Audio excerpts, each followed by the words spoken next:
Islamic short status کو subscribe کریں، like کریں، کمنٹ کریں اور شیئر کریں۔ بیل آئیکن کو دبانا مت بھولیں۔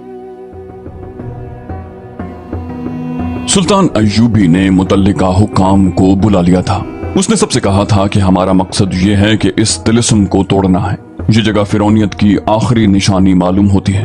پہلے فوج کشی زیر بحث آئی جو اس وجہ سے خارج از بحث کر دی گئی کہ اسے اس قبیلے کے لوگ اپنے اوپر باقاعدہ حملہ سمجھیں گے۔ لڑائی ہوگی جس میں میلہ دیکھنے والے بے گناہ لوگ بھی مارے جائیں گے اور عورتوں اور بچوں کے مارے جانے کا خطرہ بھی ہے۔ یہ حل بھی پیش کیا گیا کہ اس سوڈانی حبشی کو رہنما کے طور پر ساتھ رکھا جائے اور اس جگہ چھاپہ مار بھیجے جائیں جہاں لڑکی کو قربان کیا جائے گا۔ سلطان ایوبی نے حبشی کو ساتھ لے جانا پسند نہیں کیا کیونکہ دھوکے کا خطرہ تھا۔ اس وقت تک سلطان ایوبی کے حکم کے مطابق چھاپہ ماروں اور شبخون مارنے والوں کا ایک دستہ تیار کیا جا چکا تھا۔ اسے مسلسل جنگی مشقوں سے تجربہ کار بنا دیا گیا تھا کہ وہ جانبازوں کا دستہ تھا جنہیں جذبے کے لحاظ سے اس قدر پختہ بنا دیا گیا تھا کہ وہ اس پر فخر محسوس کرنے لگے کہ انہیں جس مہم پر بھیجا جائے گا اس سے وہ زندہ واپس نہیں آئیں گے۔ نائب سالار الناصر اور علی بن سفیان کے مشوروں سے یہ طے ہوا کہ صرف 12 چھاپہ مار اس پہاڑی جگہ کے اندر جائیں گے جہاں پروہت رہتا ہے اور لڑکی قربان کی جاتی ہے۔ حبشی کی دی ہوئی معلومات کے مطابق اس رات میلے میں زیادہ رونق ہوتی ہے کیونکہ وہ میلے کی آخری رات ہوتی ہے۔ قبیلے کے لوگوں کے سوا کسی اور کو معلوم نہیں ہوتا کہ لڑکی قربان کی جا رہی ہے۔ جسے معلوم ہوتا ہے وہ یہ نہیں جانتا کہ قربان گاہ کہاں ہے۔ ان معلومات کی روشنی میں یہ طے کیا گیا کہ 500 سپاہی میلہ دیکھنے والوں کے بھیس میں تلواروں وغیرہ سے مسلح ہو کر اس رات میلے میں موجود ہوں گے۔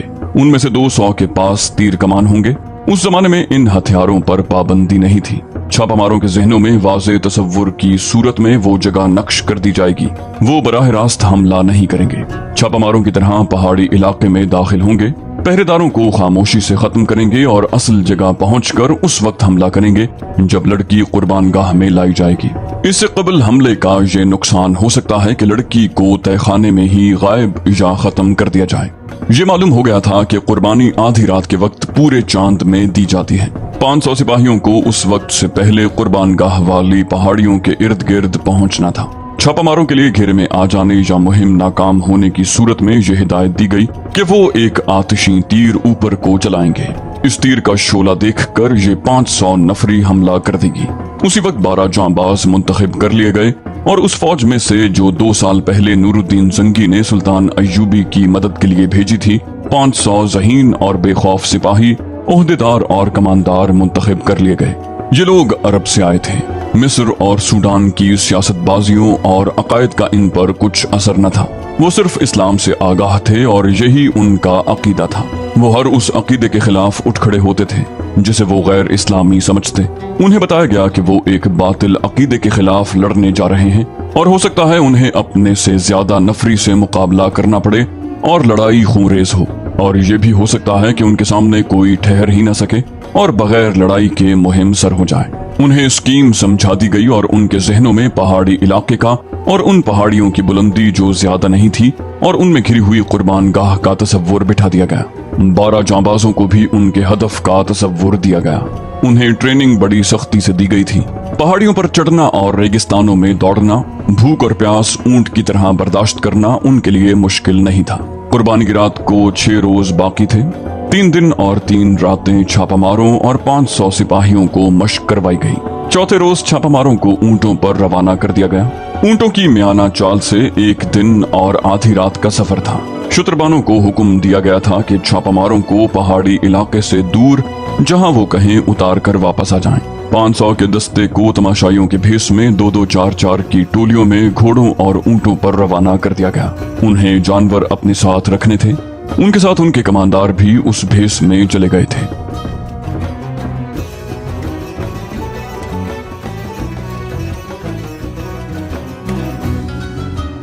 میلے کی آخری رات تھی۔ پورا چاند ابھرتا آ رہا تھا۔ صحرا کی فضا شیشے کی طرح شفاف تھی۔ میلے میں انسانوں کے ہجوم کا کوئی شمار نہ تھا۔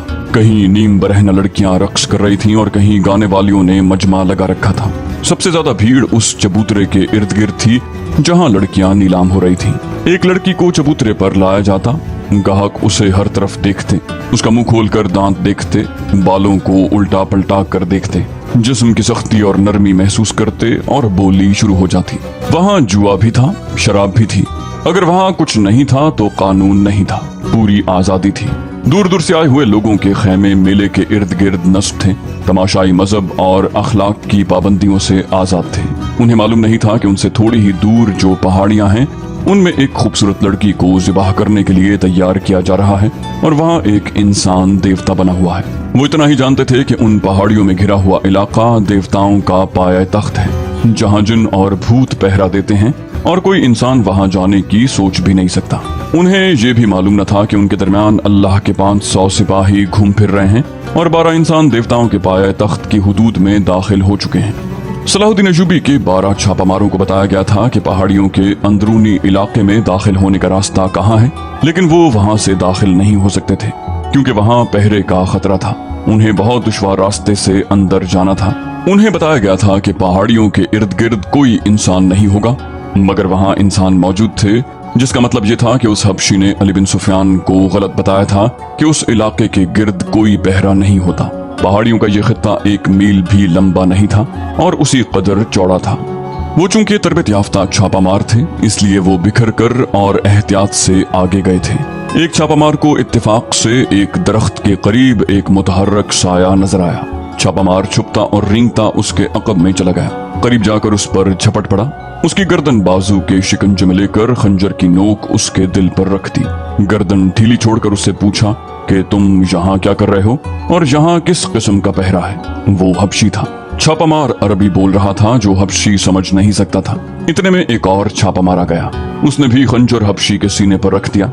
उन्होंने इशारों से पूछा तो हबशी ने इशारों में जवाब दिया, जिससे शक होता था कि यहाँ पहरा मौजूद है। उस हबशी की शहरक काट दी गई और छापामार और ज्यादा मोहतात होकर आगे बढ़े।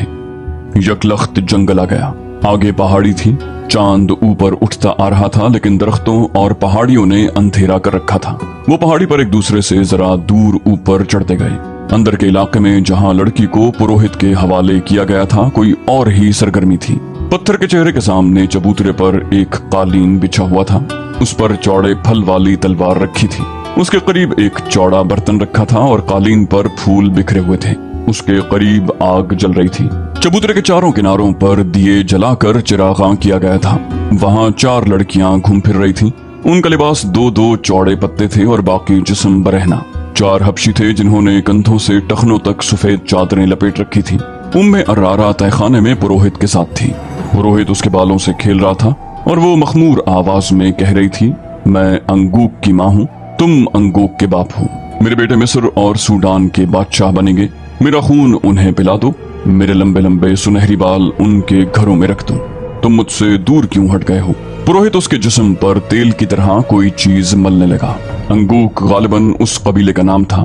एक अरबी लड़की को नशे के खुमार ने उस कबीले की माँ और पुरोहित बना दिया था। वो कुर्बान होने के लिए तैयार हो गई थी। पुरोहित आखिरी रसूम पूरी कर रहा था।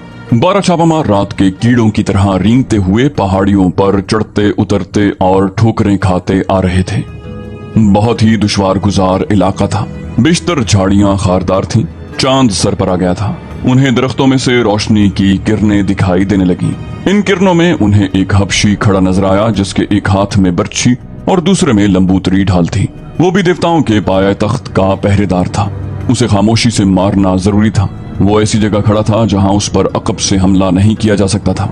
आमने सामने का मुकाबला मौजू नहीं था। एक छापामार झाड़ियों में छुपकर बैठ गया। दूसरे ने उसके सामने एक पत्थर फेंका, जिसने गिरकर और लुढ़क कर आवाज पैदा की। हबशी बिदका और उस तरफ आया। वो जो ही झाड़ी में छुपे हुए छापामार के सामने आया, उसकी गर्दन एक बाजू के शिकंजे में आ गई और एक खंजर उसके दिल में उतर गया। छापामार कुछ देर वहां रुके और एहतियात से आगे चल पड़े। उम्मे अरारा कुर्बानी के लिए तैयार हो चुकी थी। पुरोहित ने आखिरी बार उसे अपने सीने से लगाया और उसका हाथ थामकर सीढ़ियों की तरफ चल पड़ा। बाहर के 4 हबशी मर्दों और लड़कियों को पत्थर के सर और चेहरे के मुंह में रोशनी नजर आई तो वो मुंह के सामने सजदे में गिर गए। पुरोहित ने अपनी जबान में एक ऐलान किया और मुंह से उतर आया। उम्मे अरारा उसके साथ थी। उसे वो कालीन पर ले गया।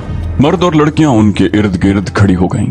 उम्मे अरारा ने अरबी जबान में कहा, मैं अंगूक के बेटों और बेटियों के लिए अपनी गर्दन कटवा रही हूँ। मैं इनके गुनाहों का कफ्फारा अदा कर रही हूँ। मेरी गर्दन काट दो। मेरा सर अंगूक के देवता के कदमों में रख दो। देवता इस सर पर मिस्र और सूडान का ताज रखेंगे। चारों आदमी और लड़कियां एक बार फिर सजदे में गिर गए। पुरोहित ने उम्मे अरारा को कालीन पर 2 जानू बिठाकर उसका सर आगे झुका दिया और वो तलवार उठा ली जिसका फल पूरे हाथ जितना चौड़ा था। एक छापामार जो सबसे आगे था रुक गया। उसने सरगोशी करके पीछे आने वाले को रोक लिया। पहाड़ी की बुलंदी से उन्हें चबूतरा और पत्थर का सर नजर आया। चबूतरे पर एक लड़की 2 जानू बैठी थी जिसका सर झुका हुआ था। शफाफ चांदनी, चिरागा और बड़ी मशलों ने सूरज की रोशनी का समा बना रखा था। लड़की के पास खड़े आदमी के हाथ में तलवार थी। 2 जानू बैठी हुई लड़की बरहना थी। उसके जिस्म का रंग बता रहा था कि हबशी कबीले की लड़की नहीं। छापामार दूर थे और बुलंदी पर भी थे। वहां से तीर खता जाने का खतरा था, मगर वो जिस पहाड़ी पर थे उसके आगे ढलान नहीं थी, बल्कि सीधी दीवार थी जिससे उतरना नामुमकिन था। वो जान गए कि लड़की कुर्बान की जा रही है और उसे बचाने के लिए वक्त इतना थोड़ा है कि वो उड़कर न पहुंचे तो उसे बचा नहीं सकेंगे। उन्होंने चोटी से नीचे देखा। चांदनी में उन्हें एक झील नजर आई। उन्हें बताया गया था कि वहाँ एक झील है जिसमें मगरमच्छ रहते हैं। दाईं तरफ ढलान थी, लेकिन वो भी तकरीबन दीवार की तरह। वहाँ झाड़ियां और दरख्त थे। उन्हें पकड़ पकड़ कर वो एक दूसरे के हाथ थाम कर वो ढलान उतरने लगे। उनमें से आखिरी जांबाज ने इत्तेफाक से सामने देखा। चांदनी में सामने की चोटी पर उसे एक हबशी खड़ा नजर आया। उसके एक हाथ में ढाल थी और दूसरे हाथ में बर्छी जो उसने तीर की तरह फेंकने के लिए तान रखी थी। छापामारों पर चांदनी नहीं पड़ रही थी। हबशी अभी शक में था। आखिरी छापामार ने कमान में तीर डाला। रात की खामोशी में कमान की आवाज सुनाई थी। तीर हबशी की शहरग में लगा और वो लुढ़कता हुआ नीचे आ रहा। छापामार ढलान उतरते गए। गिरने का खतरा हर कदम पर था। पुरोहित ने तलवार की धार उम्मे अरारा की गर्दन पर रखी और ऊपर उठाई। लड़कियों और मर्दों ने सजदे से उठकर 2 जानू बैठते हुए पुरसोज और धीमी आवाज में कोई गाना शुरू कर दिया। ये एक गूंज थी जो इस दुनिया की नहीं लगती थी। पहाड़ियों में घिरी हुई इस तंग सी वादी में ऐसा तिलिस्म तारी हुआ जा रहा था जो बाहर के किसी भी इंसान को यकीन दिला सकता था कि ये इंसानों की नहीं देवताओं की सरजमीन है। पुरोहित तलवार को ऊपर ले गया। अब तो 1-2 सांसों की देर थी। तलवार नीचे को आने ही लगी थी कि एक तीर पुरोहित की बगल में धंस गया। उसका तलवार वाला हाथ अभी नीचे नहीं गिरा था कि 3 तीर बैक वक्त उसके पहलू में उतर गए। लड़कियों की चीखें सुनाई दी। मर्द किसी को आवाजें देने लगे। तीरों की एक और बाढ़ आई जिसने 2 मर्दों को गिरा लिया। लड़कियां जिधर मुंह आया दौड़ पड़ी। उम्मे अरारा इस शोरगुल और अपने इर्द गिर्द तड़पते हुए और खून में डूबे हुए जिस्मों से बेनियाज सर झुकाए बैठी थी। छापामार बहुत तेज दौड़ते आए। चबूतरे पर चढ़े और उम्मे अरारा को एक ने उठा लिया। वो अभी तक नशे की हालत में बातें कर रही थी। एक जांबाज ने अपना कुर्ता उतारकर उसे पहना दिया। उसे लेकर चले ही थे कि एक तरफ से 12-13 हबशी बर्छियां और ढालें उठाए दौड़ते आए। छापामार बिखर गए। उनमें 4 के पास तीर कमाने थी। उन्होंने तीर बरसाए। बाकी छापामार एक तरफ छुप गए और जब हबशी आगे आए तो अकब से उन पर हमला कर दिया। एक तीरंदाज ने कमान में फलीते वाला तीर निकाला। फलीते को आग लगाई और कमान में डालकर ऊपर को छोड़ दिया। तीर दूर ऊपर जाकर रुका तो उसका शोला जो रफ्तार की वजह से दब गया था, रफ्तार खत्म होते ही भड़का और नीचे आने लगा। मेले की रौनक अभी मांद नहीं पड़ी थी। तमाशाइयों में से 500 तमाशाई मेले से अलग होकर उस पहाड़ी खित्ते की तरफ देख रहे थे। उन्हें दूर फजा में एक शोला सा नजर आया जो भड़क कर नीचे को जाने लगा। वो घोड़ों और ऊंटों पर सवार हुए। उनके कमानदार साथ थे। पहले तो वो आहिस्ता आहिस्ता चले ताकि किसी को शक न हो। जरा दूर जाकर उन्होंने घोड़े दौड़ा दिए। तमाशाई मेले में शराब, जुए और नाचने गाने वाली लड़कियों और इस्मत फरोश औरतों में इतने मगन थे कि किसी को कानो कान खबर न हुई कि उनके देवताओं पर क्या कयामत टूट पड़ी है। छापामार ने इस खतरे की वजह से आतिशी तीर चला दिया था कि हबशियों की तादाद ज्यादा होगी, मगर फौज वहां पहुंची तो वहां 12-13 लाशें हबशियों की और 2 लाशें छापामार शहीदों की पड़ी थी। वो बर्छियों से शहीद हुए थे। कमानदारों ने वहां का जायजा लिया। पत्थर के मुंह में गए और तहखाने में जा पहुंचे। वहां उन्हें जो चीजें हाथ लगीं वो उठा लीं। उनमें एक फूल भी था जो कुदरती नहीं बल्कि कपड़े से बनाया गया था। अहकाम के मुताबिक फौज को वहीं रहना था, लेकिन पहाड़ियों में छुपकर। छापामारों ने उम्मे अरारा को घोड़े पर डाला और काहिरा की तरफ रवाना हो गए। सुबह तुलू हुई। मेले की रौनक खत्म हो गई थी। बेशतर तमाशाई रात शराब पी पी कर अभी तक मदहोश पड़े थे। दुकानदार जाने के लिए माल असबाब बांध रहे थे। लड़कियों के व्यापारी भी जा रहे थे। सहरा में रवाना होने वालों की कतारें लगी हुई थी। मेले के करीब जो गांव था, वहां के लोग बेताबी से उस लड़की के बालों का इंतजार कर रहे थे जिसे रात कुर्बान किया गया था। उस कबीले के लोग जो दूर दराज देहात के रहने वाले थे, पहाड़ी जगह से दूर खड़े देवताओं के मस्कन की तरफ देख रहे थे। उनके बड़े बूढ़े उन्हें बता रहे थे कि अभी पुरोहित आएगा, वो देवताओं की खुशनुदी का पैगाम देगा और उनमें बाल तकसीम करेगा। मगर अभी तक कोई नहीं आया था। देवताओं के मस्कन पर सुकूत तारी था। इस मुंतजर हुजूम को मालूम न था कि वहां फौज मुकीम है और अब वहां से देवताओं का कोई पैगाम नहीं आएगा। दिन गुजरता गया। कबीले के जिन नौजवानों ने कुर्बानी की बातें सुनी थीं, उन्हें शक होने लगा कि ये सब झूठ है। दिन गुजर गया। सूरज उन्हीं पहाड़ियों के पीछे जाकर डूब गया। किसी में इतनी जुर्रत नहीं थी कि वहां जाकर देखता कि पुरोहित क्यों नहीं आया।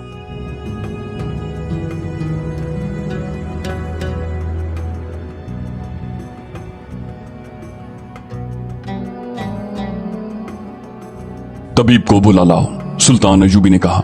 लड़की पर नशे का असर है। उम्मे अरारा उसके सामने बैठी थी और कह रही थी, मैं अंगूक की माँ हूँ। तुम कौन हो? तुम देवता नहीं हो। मेरा शौहर कहाँ है? मेरा सर काटो और देवता को दे दो। मुझे मेरे बेटों पर कुर्बान कर दो। वो बोले जा रही थी, मगर अब उस पर गुनूदगी भी तारी हो रही थी। उसका सर डोल रहा था। तबीब ने आते ही उसकी कैफियत देखी और उसे कोई दवाई दे दी। जरा सी देर में उसकी आंखें बंद हो गईं। उसे लिटा दिया गया और वो गहरी नींद सो गई। सुल्तान अयूबी को तफसील से बताया गया कि पहाड़ी खित्ते में क्या हुआ और वहां क्या मिला है। उसने अपने नायब सालार अल नासिर और बहाउद्दीन शद्दाद को हुक्म दिया कि 500 सवार ले जाएं, जरूरी सामान ले जाएं और उस बुत को मसमार कर दें, मगर उस जगह को फौज के घेरे में रखें। हमले की सूरत में मुकाबला करें। अगर वो लोग दब जाएं और लड़ न सकें तो उन्हें वो जगह दिखाकर प्यार और मोहब्बत से समझाएं कि ये महज एक फरेब था। शद्दाद ने अपनी डायरी में जो अरबी जबान में लिखी गई थी, इस वाक़े को यूं बयान किया है कि वो 500 सवारों के साथ वहां पहुंचा।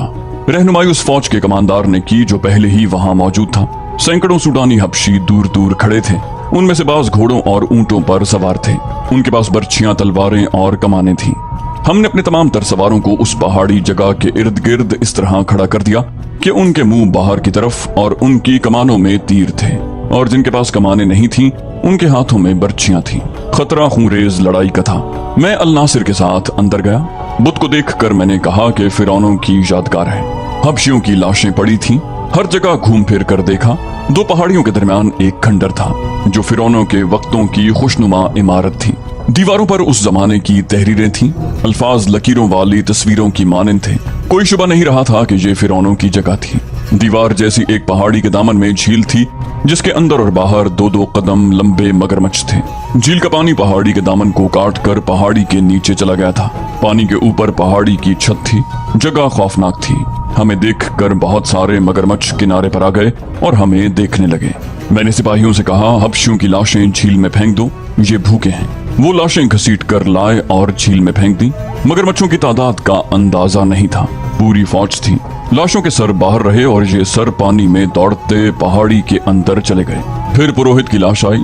उसने दूसरे इंसानों को मगरमच्छों के आगे फेंका था। हमने उसे भी झील में फेंक दिया। 2 सिपाही 4 सूडानी लड़कियों को लाए। वो कहीं छुपी हुई और उरियां थीं। कमर के साथ एक पत्ता आगे एक पीछे बंधा था। मैंने और अल नासिर ने मुंह फेर लिए। सिपाहियों से कहा कि इन्हें मस्तूर करो। जब इनके जिस्म कपड़ों में छुप गए तो देखा वो बहुत खूबसूरत थी, रोती थी, डरती थी। हमारे तर्जुमान को उन्होंने वहां का हाल अपनी जबान में बयान किया जो बहुत शर्मनाक था। मुसलमान को औरत जात का ये हाल बर्दाश्त नहीं करना चाहिए। औरत अपनी हो, किसी और की हो, काफिर हो, इस्लाम उसे बेटी कहता है। उन 4 लड़कियों का बयान जाहिर करता था कि वो फिरौनों को खुदा मानती हैं। उनका कबीला इंसान को खुदा मानता है। ये जगह खुशनुमा थी। सारे सहरा में सरसब्ज थी। अंदर पानी का चश्मा था जिसने झील बनाई। दरख्त थे जिन्होंने साया दिया। किसी फिरौन को ये मकाम पसंद आया तो इसे तफरीह का मकाम बना दिया। अपनी खुदाई के सबूत में ये बुत बनाया। इसमें तहखाना रखा और यहाँ ऐश की। आसमान ने कोई और रंग दिखाया। सूरज उधर से इधर हो गया। फिरौनों के सितारे टूट गए और मिस्र में दूसरे बातिल मजहब आए। आखिर में हक की फतह हुई और मिस्र ने कलिमा ला इलाहा इल्लल्लाह सुना और खुदा के हुजूर सुरखरू हुआ। लेकिन किसी ने न जाना कि बातिल इन पहाड़ियों में जिंदा रहा। अल्हम्दुलिल्लाह। हमने खुदाए अज़्ज़वजल से रहनुमाई ली, बातिल का ये नक्श भी उखाड़ा और इस रेगजार को पाक किया। उस जगह को सवारों के घेरे में लेकर फौज ने पत्थर के उस हैबतनाक बुत को मसमार कर दिया। चबूतरा भी गिरा दिया गया, तहखाना मलबे से भर दिया। बाहर सैकड़ों हबशी हैरान और खौफजदा खड़े थे कि ये क्या माजरा है। उन सबको बुलाकर अंदर ले जाया गया कि यहाँ कुछ भी नहीं था। चारों लड़कियां उनके हवाले की गईं। चारों के बाप और भाई वहां मौजूद थे। उन्होंने अपनी अपनी लड़की ले ली। उन्हें बताया गया कि यहाँ एक बदकार आदमी रहता था, वो मगरमच्छों को खिला दिया गया है। उन सैकड़ों हबशियों को इकट्ठा बिठाकर उनकी जबान में वाज दिया गया। वो सब खामोश रहे। उन्हें इस्लाम की दावत दी गई, वो फिर भी खामोश रहे। कभी कभी शक होता था जैसे उनकी आंखों में खून उतर आया है। उन्हें ये अल्फाज धमकी के लहजे में कहे गए, अगर तुम सच्चे खुदा को देखना चाहते हो तो हम तुम्हें दिखाएंगे। अगर तुम इसी जगह को जहां तुम बैठे हो अपने झूठे खुदाओं का घर कहते रहोगे तो हम इन पहाड़ों को भी रेजा रेजा करके रेत के साथ मिला देंगे। फिर तुम देखोगे कि कौन सा खुदा सच्चा है।